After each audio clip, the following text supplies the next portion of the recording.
નમસ્કાર ગુજરાત ગુજ્જુ સ્કાયમેટ ચેનલમાં તમારું ફરી એક વખત સ્વાગત છે। દેશ દુનિયા અને ગુજરાતના તાજા મોટા અને સૌથી મહત્વપૂર્ણ સમાચાર જાણીએ તે પહેલા ચેનલમાં મિત્રો નવા આવ્યા હોય તો ચેનલને જરૂરથી સબસ્ક્રાઇબ કરી અને વિડીયોને લાઇક કરી અને શેર કોમેન્ટ કરી દેજો મિત્રો। સૌપ્રથમ મિત્રો આપણે વરસાદના સમાચાર અંગે વાત કરવાની છે, જેમાં આપણે જાણીશું કે ગુજરાતમાં આજે કયા વિસ્તારોમાં હળવોથી મધ્યમ વરસાદ વરસવાનો છે અને કયા વિસ્તારોમાં વરાપ જોવા મળવાની છે। તે સાથે સૌપ્રથમ મિત્રો તમને એક અગત્યના સમાચારની વાત કરું તો હવે વરાપ 10 દિવસના બદલે આગામી તારીખ 13, 14 અને 15 તારીખ સુધી જોવા મળશે, જેમનું કારણ છે એ બંગાળની ખાડીમાંથી આવતી એક સિસ્ટમના કારણે હવે એ સિસ્ટમ છે એ થોડાક જ દિવસોમાં ગુજરાતમાં પ્રવેશ છે અને એના કારણે ગુજરાતમાં હવે 14 તારીખ પછી ગુજરાતમાં ધોધમાર વરસાદ જે અમુક જિલ્લાઓ છે એ વિસ્તારોમાં વરસવાનો છે। તો વાત કરીએ તો જે બંગાળની ખાડીની સિસ્ટમ છે એ કેવી રીતે ગુજરાત તરફ ધીરે ધીરે આવશે તેની મિત્રો આપણે વિગતવાર વાત મેળવીએ તો આપણે વેધર મોડલ દ્વારા જે જાણીએ તો ગુજરાતમાં જે છે બંગાળની ખાડીમાં જે ટ્રપ બનેલો છે એ સિસ્ટમ ધીરે ધીરે હવે મધ્યપ્રદેશ અને ઉત્તર પ્રદેશ થકી ધીરે ધીરે ગુજરાત લાગુ અને રાજસ્થાન લાગુ બોર્ડરો ઉપર આવશે અને જેના કારણે ઉત્તર ગુજરાતના વિસ્તારોમાં જેમાં સાબરકાંઠા છે, બનાસકાંઠા છે, આ તમામ વિસ્તારો છે મિત્રો, આ વિસ્તારોમાં ધીરે ધીરે વરસાદના એક નવા રાઉન્ડની શરૂઆત કરશે। તમે જોઈ શકો છો એ રીતના જે બંગાળની ખાડીમાં જે સિસ્ટમ સક્રિય છે તે ધીરે ધીરે બંગાળની ખાડી તરફથી આવશે અને ગુજરાત તરફ આવી અને ગુજરાતમાં વરસાદના નવા રાઉન્ડની શરૂઆત કરશે અને આના કારણે ગુજરાતમાં ધોધમાર વરસાદ થાય તેવી શક્યતાઓ અંબાલાલ પટેલ અને વેધર મોડલો પણ દર્શાવી રહ્યા છે। તો આપણે વાત કરીએ તો તમે જોઈ શકો છો એ રીતના 14 તારીખ, 15 તારીખ અને 13 તારીખ આ ત્રણેય દિવસોમાં ગુજરાતમાં આવતા સમયમાં વરસાદના એક નવા રાઉન્ડની શરૂઆત થશે અને તેમના કારણે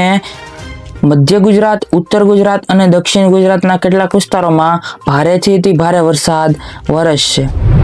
તો સૌપ્રથમ આપણે વાત કરી લઈએ તો આજે ગુજરાતના કયા કયા વિસ્તારોમાં વરસાદ જોવા મળ્યો હતો અને કયા કયા વિસ્તારોમાં વરાપ મળી છે તે અંગેની સૌપ્રથમ આપણે માહિતી મેળવી લઈએ। તો આજે મિત્રો કચ્છ લાગુના તમામ વિસ્તારોમાં આજે વાદળછાયું વાતાવરણ જોવા મળ્યું હતું અને અમુક વિસ્તારોમાં જે દરિયા લાગુ વિસ્તારો છે આ વિસ્તારોની અંદર મિત્રો ઝાપટા સ્વરૂપે વરસાદ જોવા મળ્યો હતો। જ્યારે વાત કરવામાં આવે તો સૌરાષ્ટ્રના વિસ્તારોની તો સૌરાષ્ટ્રના વિસ્તારોમાં દ્વારકા છે, જામનગર છે, આ તમામ વિસ્તારો છે મિત્રો, સલાયા, જામનગર, રાજકોટ, ગોંડલ, જુનાગઢ, પોરબંદર આ તમામ વિસ્તારોની અંદર મધ્યમથી હળવો વરસાદ જોવા મળ્યો હતો। ત્યાર પછી વાત કરીએ તો જુનાગઢ છે, ઉના છે, ગીર સોમનાથ છે, વેરાવળ છે, અમરેલી છે, મહુવા છે, અલંગ છે, ભાવનગર છે, આ તમામ વિસ્તારોની અંદર કેટલાક વિસ્તારોમાં મધ્યમથી હળવો વરસાદ જોવા મળ્યો હતો અને કેટલાક વિસ્તારોમાં છૂટાછવાયા વાદળો જોવા મળ્યા હતા, જેનું કારણ દરિયામાં બનતા ભેજવાળા પવનોને કારણે મધ્યમથી હળવો વરસાદ ગુજરાતમાં દરિયાકાંઠાના વિસ્તારોમાં વરસી રહ્યો છે। ત્યાર પછી મધ્યમ ગુજરાત તરફ આગળ વધીએ તો મધ્યમ ગુજરાતમાં આજે મોરબી, સુરેન્દ્રનગર, વિરમગામ, કુંડા, પાટણ આ વિસ્તારોની અંદર અમદાવાદ, મહેસાણા, ગાંધીનગર, પંચમહાલ, પાટણ આ તમામ વિસ્તારોની અંદર મિત્રો મધ્યમથી હળવો વરસાદ જોવા મળ્યો હતો। ત્યાર પછી દક્ષિણ ગુજરાતના વિસ્તારો તરફ આગળ વધીએ તો દક્ષિણ ગુજરાતમાં પણ આજે મધ્યમથી હળવો વરસાદ જોવા મળ્યો હતો, જેમાં અમોદ છે, વડોદરા છે, રાજપીપળા છે, ભરૂચ છે, નવસારી છે, સુરત છે, વલસાડ છે આ તમામ વિસ્તારોની અંદર મિત્રો હળવો વરસાદ જોવા મળ્યો હતો અને કેટલાક વિસ્તારોમાં માત્ર વાદળછાયું વાતાવરણ જોવા મળ્યું હતું। ત્યાર પછી આપણે અલગ અલગ વેધર મોડલ દ્વારા સમજીશું કે ગુજરાતમાં આવતા સમયમાં ચોમાસું કેવું રહેવાનું છે અને કયા કયા દિવસોમાં ગુજરાતમાં એક નવી સિસ્ટમ આવી અને તેના કારણે ધોધમાર વરસાદ વરસવાનો છે તે અંગેની તમામ માહિતીની વાત કરવાની છે।